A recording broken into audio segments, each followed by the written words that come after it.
Alhamdulillah wassalatu wassalamu ala Rasulillah wa ala alihi wa sahbihi wa mawalah. Pemirsa yang berbahagia, saat ini saya bersama Ustadz Muhammad Abduh Twasikal. Dan kita akan ngobrol dengan beliau tentang bagaimanakah cara seorang kaum muslimin atau bagaimanakah cara kaum muslimin untuk menetapkan kapan tanggal 1 Ramadan atau kapan dia berhari raya. Assalamualaikum Ustadz. Waalaikumsalam. Gimana kabarnya? Alhamdulillah. Ya, lama nggak ketemu. Iya. Tahun kemarin Ustadz, kaum muslimin sempat mendapatkan kasus penetapan tanggal 1 Ramadan berbeda, ada yang kemudian lebih dulu dan ada yang kemudian selisih sehari. Iya. Sebenarnya secara aturan syariat, cara mereka untuk kemudian menetapkan kapan tanggal 1 Ramadan atau kapan tanggal 1 Syawal, kapan mereka berhari raya, yang benar itu bagaimana? Karena banyak orang yang bingung dalam masalah ini. Baik, seperti kita lihat dalam kitab para ulama bahwasanya ketika kita menentukan hari raya, kita melakukan dua cara, yaitu yang pertama melihat hilal, yaitu awal bulan, ru'yah ya, dengan ruqyah, ya ruqyah. Kemudian kalau ketika cuaca itu mendung, ya kata Nabi SAW, fa in gumma alaikum, jika awan itu tertutup, ya awan itu menutup bulan tersebut, ya maka fa'akdirulah, yaitu genapkan bulan Syaban menjadi salasin, itu bulan Syaban menjadi 30 hari. Jadi ada dua cara, ya.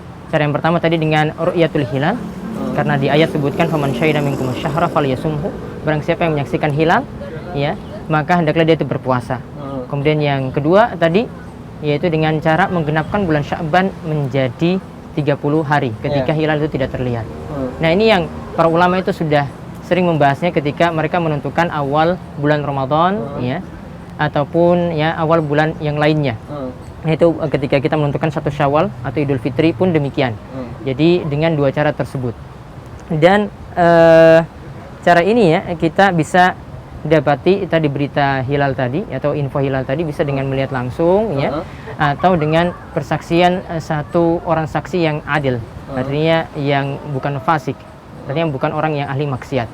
Nah, ini kalau penentuan awal Ramadan itu dengan satu orang saksi, kalau bulan yang lainnya, ya bulan Syawal atau bulan yang lain itu dengan dua orang saksi. Nah, itu cara penentuannya seperti itu. Namun ini semua nanti kembali manakah keputusan yang kita ambil, apakah kita memilih dari pendapat tiap ormas, ya atau pendapat Pak Kiai kita, ya. Ini yang Islam ajarkan adalah kita kembalikan kepada keputusan penguasa. Keputusan pemerintah. Ya, keputusan pemerintah kita, ya pemerintah kita. Terlepas dari cara apa yang dilakukan oleh pemerintah. Terlepas dari cara apapun yang dilakukan oleh pemerintah, meskipun mereka melakukan cara yang kita anggap sebenarnya kurang tepat, ya.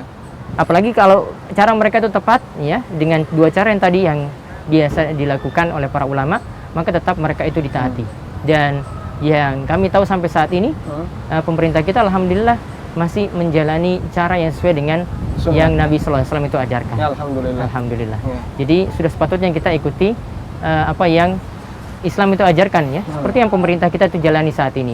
Mereka menentukan awal bulan Ramadan. Intinya apapun yang diputuskan pemerintah itulah yang menjadi acuan bagi masyarakat kita. Gitu. Itu berarti bahasanya dalam Islam sangat menganjurkan agar kita senantiasa menjaga persatuan. Menjaga persatuan. Dan satu hal yang sangat unik, bagaimana kaum muslimin bisa berhari raya namun mereka berbeda-beda dalam menetapkannya. Iya, kapan mereka bisa berhari raya namun masing-masing berseteru terus dalam menetapkan hari raya, seolah hari raya adalah momok untuk kemudian munculnya perselisihan di kalangan kita. Dan jarang kita jumpai di Indonesia kok hari raya bersatu, apalagi sekarang ya, apalagi belakangan ini karena terlalu demokratis lah istilahnya. Jadi ya berbagai macam pendapat itu semuanya diterima. Beda dengan mungkin dahulu, ya. Satu pendapat cuma yang bisa keluar cuma satu. Jarang kita lihat suara-suara yang beda seperti sekarang. Apa seperti itu di Saudi juga sempat terjadi perbedaan, Ustaz? Ada ormas tertentu yang beda? Tidak ada. Di sana satu suara. Jadi tidak ada satupun ormas yang boleh angkat suara kecuali Mufti Saudi Arabia. Mufti Kerajaan Saudi Arabia, Syekh Abdul Aziz Al-Syekh, untuk menetapkan 1 Ramadan, 1 Syawal, bahkan sampai pun 1 Zulhijjah sekalipun. Mau melaksanakan puasa sunnah juga di bulan Muharram juga, semua itu dari keputusan Mufti Kerajaan Saudi Arabia. Satu orang yang angkat bicara, tidak oleh setiap orang, ya yang ngaku pintar ataupun yang ngaku pakar, ya yang ngaku pakar ngitung hisab misalnya. Semacam itu juga dipraktikkan di negara seperti Mesir, negara-negara Islam yang lain, Ustaz? Ya, alhamdulillah itu seperti itu juga dipraktikkan di negara-negara yang lainnya. Rata-rata menggunakan cara seperti yang tadi kami sebutkan di awal yang para ulama sampaikan. Dan perlu kita ingat di sini, ini pentingnya persatuan ya.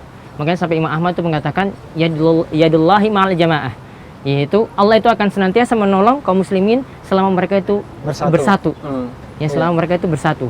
Jadi Allah itu akan selalu menolong kaum muslimin seperti itu. Dan juga Imam Ahmad itu pernah mengatakan bahwasanya beliau katakan berhari rayalah atau berpuasalah dan berhari rayalah bersama penguasa kalian, pemerintah kalian dan juga bersama mayoritas kaum muslimin. Ya, dan bersama mayoritas kaum muslimin. Ya, baik ketika itu hilal yang terlihat itu dalam cuaca yang cerah ataupun dalam cuaca yang mendung. Itu kata Imam Ahmad. Jadi beliau juga menganjurkan kepada kita untuk berhari raya bersama pemerintah kita. Itu insya Allah yang lebih selamat dalam hal ini. Maka kaum muslimin yang berbahagia, mungkin ada dua hal yang perlu kita bedakan ya, antara penetapan kapan tanggal 1 Syawal dan kapan tanggal 1 Ramadan. Dengan yang kedua, bagaimanakah sikap masyarakat, sikap rakyat ketika terjadi perbedaan dalam menetapkan kapan tanggal 1. Dan yang kita tahu di negara kita sangat memberikan toleransi yang besar bagi berbagai macam ormas untuk menetapkan kapan tanggal 1. Tadi bincang-bincang yang kita jalankan, kita punya kesimpulan bahasanya rakyat tidak memiliki pilihan selain mengikuti pemerintah, karena satu-satunya yang berhak dan yang bisa menyatukan rakyat hanya pemerintah. Namanya ormas itu pasti akan kemudian berbeda dengan ormas yang lain dalam menetapkan kapan tanggal 1, begitu saja. Kita bisa tiru negara tetangga kita, Malaysia. Di Malaysia, informasi yang kita dapatkan katanya tidak ada satu suara perbedaan, juga. Satu suara dalam menentukan kapan Masya hari raya dan satu suara dalam menentukan kapan berpuasa. Dengan demikian kita bisa melaksanakan hari raya yang sejatinya karena kaum muslimin bersatu dalam masalah ini. Insya Allah. Ya, mudah-mudahan obrolan ini bermanfaat. Jazakumullah khairan atas ilmu yang disampaikan oleh Ustaz Muhammad Abduh. Wassallallahu ala nabiyina Muhammadin wa ala alihi wa sahbihi wasallam. Wa akhiru da'wana alhamdulillahi rabbil alamin. Wassalamualaikum.